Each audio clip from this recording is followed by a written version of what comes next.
দেশের বন্দরগুলো কি বিদেশিদের হাতে চলে যাচ্ছে? জনপরিসরে যখন এই নিয়ে নানা তর্ক বিতর্ক, তখন ব্লু ইকোনমি অর্থাৎ সমুদ্র সম্পদ ব্যবস্থাপনায় সংকট, সমাধান ও সম্ভাবনা নিয়ে বিজের আয়োজনে এই সেমিনার। সেমিনারে অংশ নেন নৌ পরিবহন উপদেষ্টা এম সাখাওয়াত হোসেন।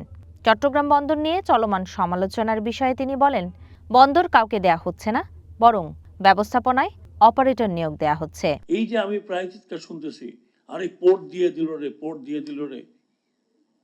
পোর্ট দেয় কিভাবে? অপারেটর নিয়োগ করা হচ্ছে, তারা চালাবে। পোর্ট তো আপনার ইয়ে চালাবে। Port is authority. পোর্ট একটা পলিসি তৈরি করবে, সেই পলিসিতে পোর্ট দেখবে যে কাকে দিলে ভালো হয়, কাকে দিলে কি না হয়। 1 বছর ধরে রইলাম, কিছু তো ক্রেডিট নিব, নাহলে বলবেন যে না 1 বছরে কিচ্ছুই করেনি। একটা গুড অর ব্যাড একটা ক্রেডিট নিয়ে যাই, সেই জন্য তাড়াহুড়া না হলে নেক্সট গভর্নমেন্ট আসলে সেটেল হইতে হইতে তাদের লাগবে 1 বছর। এখানে তো একজন পলিটিক্যাল অ্যানালিস্ট আছেন। এম সাখাওয়াত হোসেন কথা বলেন দেশের নদীগুলোর সংকট নিয়েও। পদ্মা সেতুর নিচে পলি পড়ে ওই অংশে নদী বন্ধ হয়ে যাওয়ার উপক্রম হয়েছে। এমন তথ্য দিয়ে তিনি অভিযোগের সুরে বলেন, বুড়িগঙ্গা নদী পরিষ্কার করার জন্য মন্ত্রণালয়গুলোর কাছে বারবার সাহায্য চেয়েও সাড়া মেলেনি। রাজনৈতিক সদিচ্ছার অভাবে ব্লু ইকোনমি কার্যক্রম বাস্তবায়ন হয়নি বলেও তিনি উল্লেখ করেন। বলেন, সমুদ্রের নীল অর্থনীতির সম্ভাবনা এখনো কাগজেই আটকে আছে।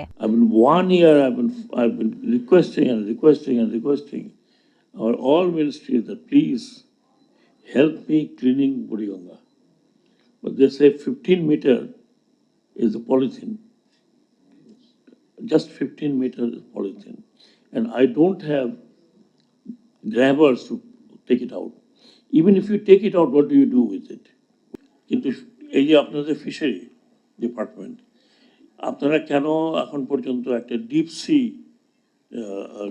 সার্ভে শিপ কিনতে পারলেন না? কেন কিনতে পারলেন না? মানে কেন আপনারা এটা ইনিশিয়েট করেন নাই? This was the time. আমরা যখন ব্লু ওয়াটারের কথা বলি, ব্লু ওয়াটারে গিয়ে কী হবে?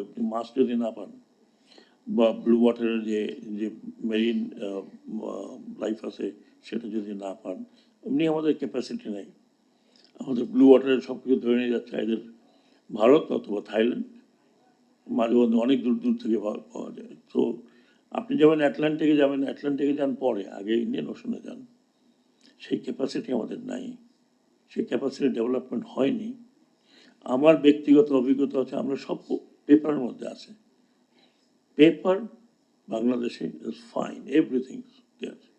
পলিটিক্যাল উইল, আমাদের রাজনৈতিক উইল নাই। আমরা যে করলাম, ডিক্লেয়ার করলাম সব কিছু, এভরিথিং ইজ ডান ফাইন, তারপরে what steps we have taken.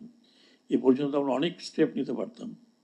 সেমিনারে অংশ নিয়ে অন্য বক্তারাও মাছ, জীববৈচিত্র্য, বন্দর ও জাহাজ শিল্পের সংকট ও সম্ভাবনা নিয়ে নিজেদের অভিমত তুলে ধরেন। অফশোর মেরিন রিনিউয়েবল এনার্জি, সামুদ্রিক মাছ আহরণে আমাদের অনেক সম্ভাবনা রয়েছে, কিন্তু বাংলাদেশের মেরিন কালচার ব্যবস্থাপনা খুবই দুর্বল।